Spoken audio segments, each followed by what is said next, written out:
Well, the greatest week of the year is over for another one. And well, it was a tremendous time at Augusta National Elk. It was a great time for me being at home watching it, but you were actually on the course.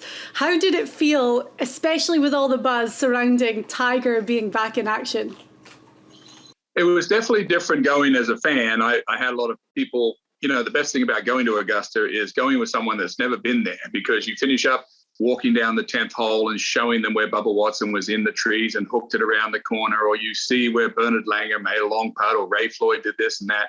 So, being a bit of a tour guide is fun when you have people there that have never seen it. Of course, the beginning of the week was dominated by Tiger Woods, coming to the golf course and deciding he was going to play. We saw him practice with Justin Thomas and Freddie Couples. And then, I even spoke to his agent, Mark Steinberg, who said Tiger was in really good spirits. And then we saw that play out. I think day one was owned by Tiger Woods. I mean, it was a 71. He fought hard.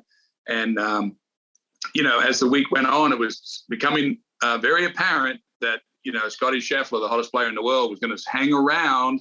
And we didn't know if anyone would catch him. He separated himself on Saturday, and he hung on, Diane. It was amazing. There could have been a time or two, we'll discuss it, where things could have flipped the other way. But in the end, it all worked out for Scotty Scheffler. I mean, really, final pairing on Sunday were the two hottest players in the world. Scheffler, who had, before the Masters victory, 3 wins in his last 5 starts, jumped all the way up to number 1 in the world. And Cam Smith, who was 3 shots behind him to start the day. The gap actually closed pretty quickly to 1.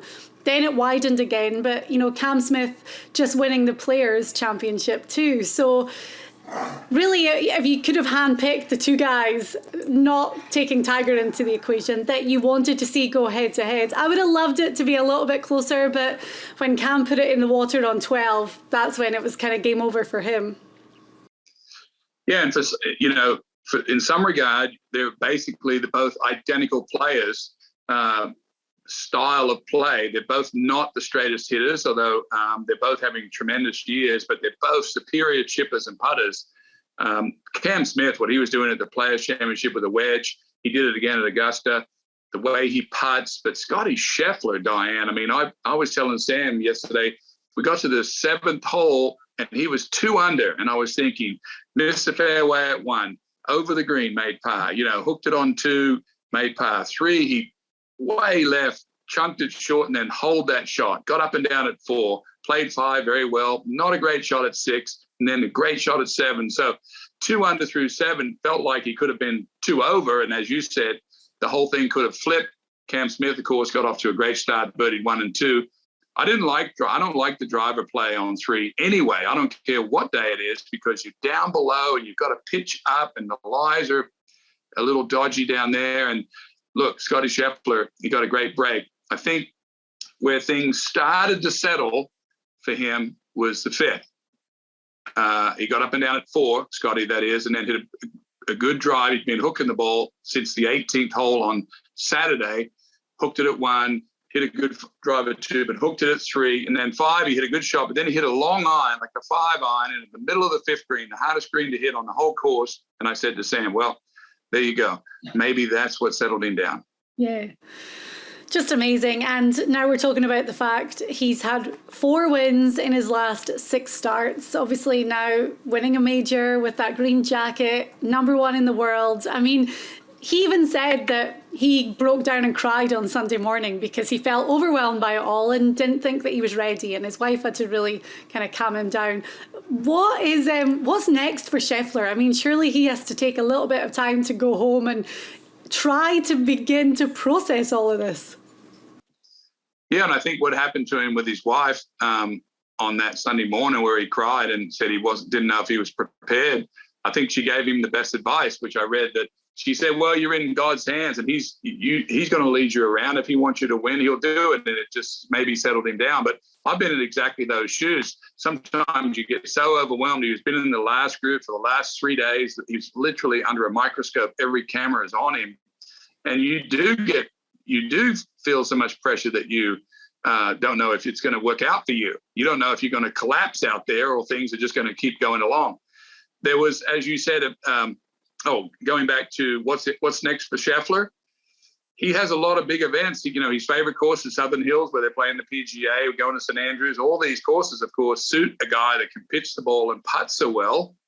There's a ton of guys, though, as you know, that are chomping at the bit, Diane. Justin Thomas was just foaming, trying to catch up to him, and he couldn't do it. John Rahm, was off form this week.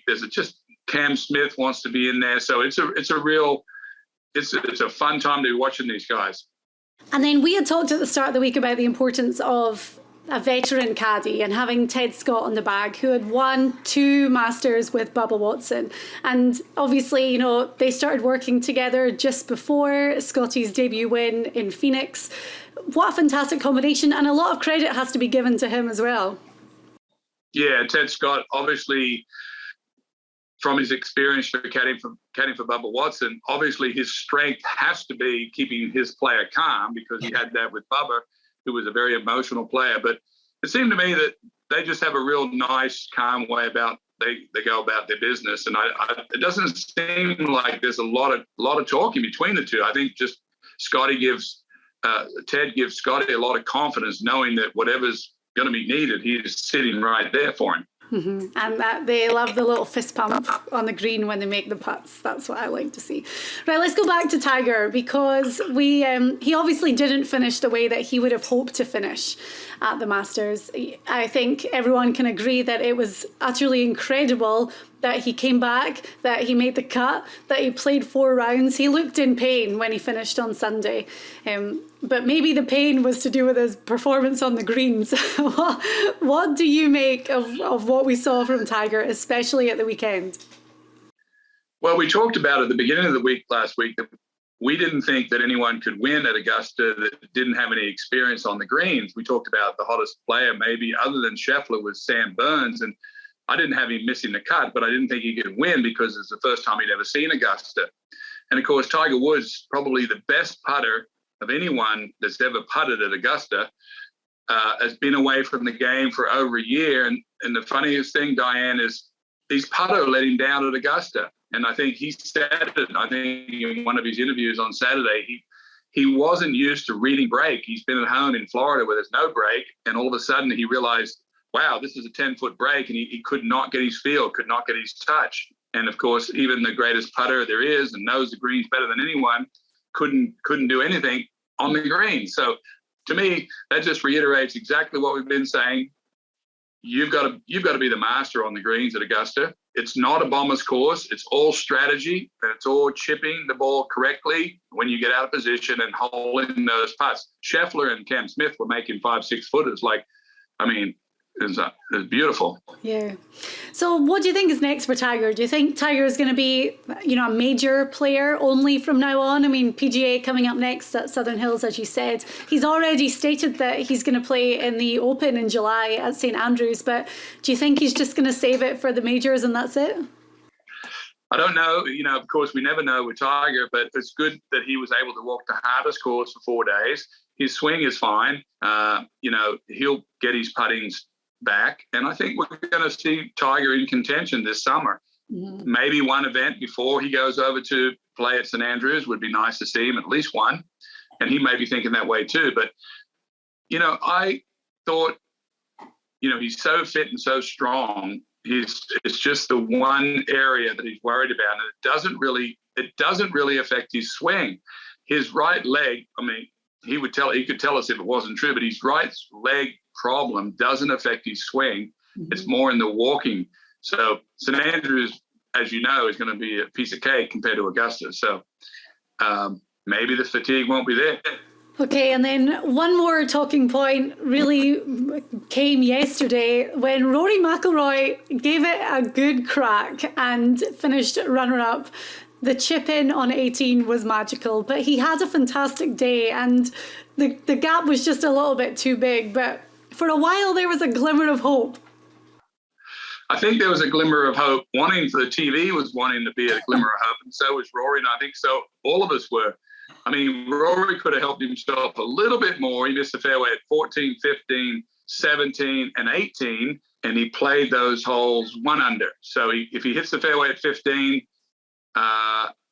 could have been maybe another stroke, a bit more pressure, but yeah, it was a tremendous round. I mean, Rory Mcilroy, it's amazing when I watch him how good his body moves when he hits it. I mean, he was in that bunker on 18. He's like 170 yards or something, and took a 9-iron out of that fairway bunker and just flew it past pin high. I mean, if I was in the fairway, I might have to hit a 7-iron from there or something.